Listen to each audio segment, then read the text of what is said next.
Hey guys, my name's Scoped and Shot, and if you guys watch my commentaries, normally I'm usually doing something like Call of Duty, Modern Warfare 2 or something, anything like first-person shooter, but today I have something different, and I'm playing a game called MLB 10 The Show, and it's PS3 exclusive.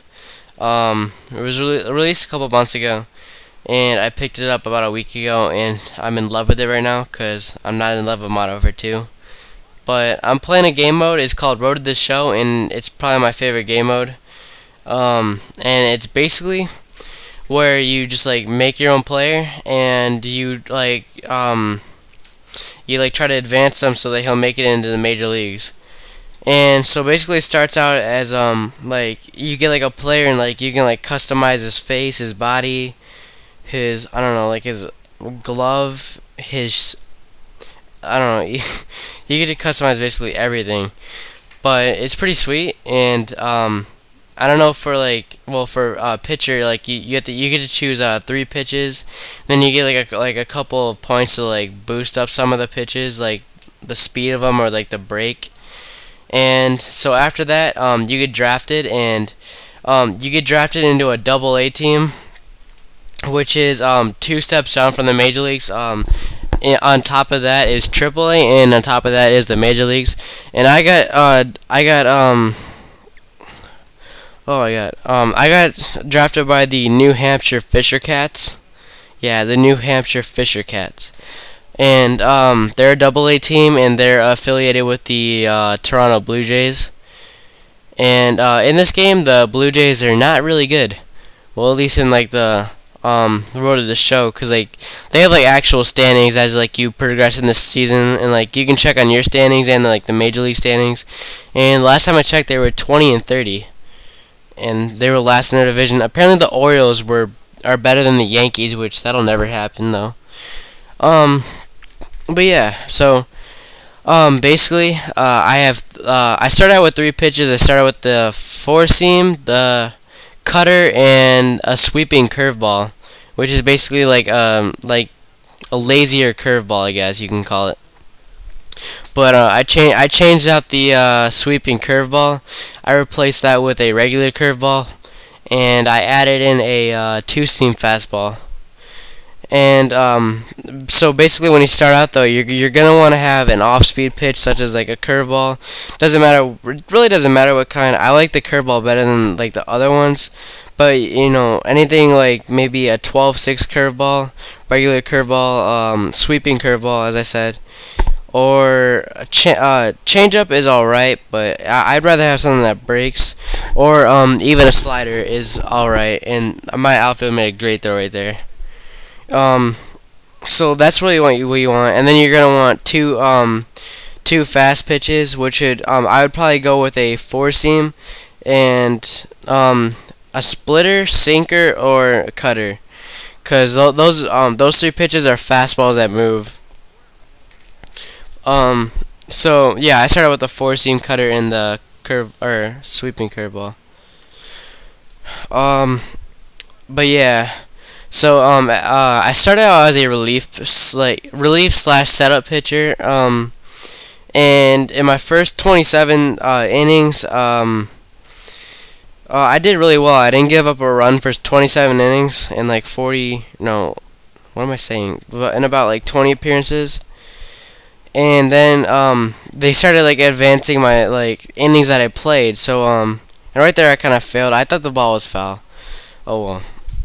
But what was I saying? Oh yeah, I had like a little bad point, because they started increasing my innings per game to about like maybe 3 or 4, depending on like what the situation was. And I gave up about 15 runs in 10 innings, and then they benched me because I said something to my coach, because there's this thing, it's called interactions. And well, right now my interactions I can talk about my manager to pull me from the game. I can talk about the team's chemistry, which is what I did, and he said that I was like stupid or something, and he benched me for a week. And I also have let the organization know you're interested in staying with the club and would like to talk about a contract extension. I'm not gonna do that because my team sucks ass. But So, like the interaction types, they can be good or bad. It just depends on the timing. If the team really does have bad like chemistry, your coach will like maybe agree with you and like I don't know, give you some more innings. I don't know, but I don't know. I don't really do them. But yeah, I kind of got off topic from my pitching though. And then after my little rough spot, I did really good for about I don't know, like maybe 15 innings, and then they promoted me to a starter. And as a starter, I'm 4-0, I think. I don't know. I got like two wins and 4 losses as a relief pitcher. But as a what's it? Oh yeah, as a starting pitcher, I think I'm 4-0 in 5 starts. The one no decision that I got was because in the 9th inning I was going for a complete game, and I gave up a home run, game-tying home run, but we ended up winning though, so that was good. So yeah, so that's basically my career so far. But in order to make it a AAA, you got to do pretty good in this league. And there's a couple good, really pretty good tips I can give you, and just keep in mind that like if you play baseball in real life like I do, these tips could probably help you in real life, but I can't guarantee it. I'm sorry if you like you give up like the game-winning run because of me. Don't blame me, please. But all right, so probably one of the best things that you can do, just like right there, keep the ball down, because if you keep the ball up in the zone, that induces more pop flies, and pop flies, well, it's like more like pop flies slash line drives, and those can either be like an out, or just depending on where the ball goes, it can be RBI double, or just a double. Doesn't really matter, but yeah, you want to keep the ball down to the zone more, but you can, obviously it's not a bad thing if you go up in the zone, because, some hitters, they have, like, a weakness up in the zone. Second of all is use your pitches to your advantage. For me, that would be using my curveball a lot more, but I don't. Now, I'm going to tell you guys why, and this is going to kind of lead me in, like, my third, thing that you can do as a pitcher, and that would be control. I don't have much control, because like as you see, like the way you pitch, like once it goes in like the red, I press X to get more power, and then after that it goes back, and you gotta try to like time it just right so it'll land on that like little yellow bar that you can see. Yeah, like right there, it's like right in like the middle of the blue. And well, if it goes there, like wherever you put your pitch, it'll go exactly where you set it. But if you're off by a little bit, the pitch, it'll go like a little bit from where you're supposed to put it. And if you miss by a lot, it can go anywhere. And I'm saying like it can be a wild pitch, it can be in the dirt, it'll be up high, it'll be anywhere pretty much. And that's why I don't use my curveball a lot, because well, if you didn't know, and this is a really valuable tip, with your curveball, you always want to keep that thing low, because, well, curveballs, they're like 10 to 15 miles per hour, up to, I don't know, maybe even 20. They're a lot slower than a fastball, and if you keep it up in the zone, it won't break very much, and that's a term called hanging curveball, a hanging curveball, and that's basically where it's like a curveball, but it doesn't break. And so, like, if you throw a hanging curveball up in the zone, it'll be basically a 70-mile-per-hour fastball, and that's like a really good pitch for hitters to hit up and like get a home run or something. And that's not very good, obviously. And there, my catcher got me out of a bases, I don't know, bases loaded jam almost, I guess. I don't really know what I'm saying. I don't know. But yeah, so you want to keep your pitches low, especially the curveball. You should aim for the curveball to go from like the hitter's knees to break downwards. And every once in a while you put it like at their belt, if like it's more like an off-speed pitch, because if they're thinking fastball, they'll swing way before the pitch, and that'll get a lot of strikeouts sometimes. But I definitely would not put the curveball up in the zone. I would always bounce the curveball like in the dirt, because that can get you a lot of strikeouts. But I don't use my curveball almost at all. I probably throw about 5 or 6 of them a game, and that's because, one, in Double-A, it doesn't seem like they will swing at the curveball unless it's a strike. I don't know how they know it's gonna be a ball, but That and also my control. If I'm not like exactly on the bar, the yellow bar, if it goes up in the zone, I might get a home run, and that's how I gave up my game-tying home run in the ninth that one game. So that's why I don't throw it a lot. So, but like I said before this, keep the ball down. You want to get more ground ball outs. Yeah, so like the fastball is a really good pitch to put down, and anything that breaks downward is usually going to be a ground ball. Because if a pitch is going down and you hit it, it's going to be pretty tough to hit it up in the air. And if you do, it'll either go foul or it'll just, be like a routine pop fly. And then also you want to use your pitch's break to your advantage. Like for a curveball, you want it to break out of the zone. You usually don't want it to be a strike, because then it'll usually be hanging and it won't break a lot.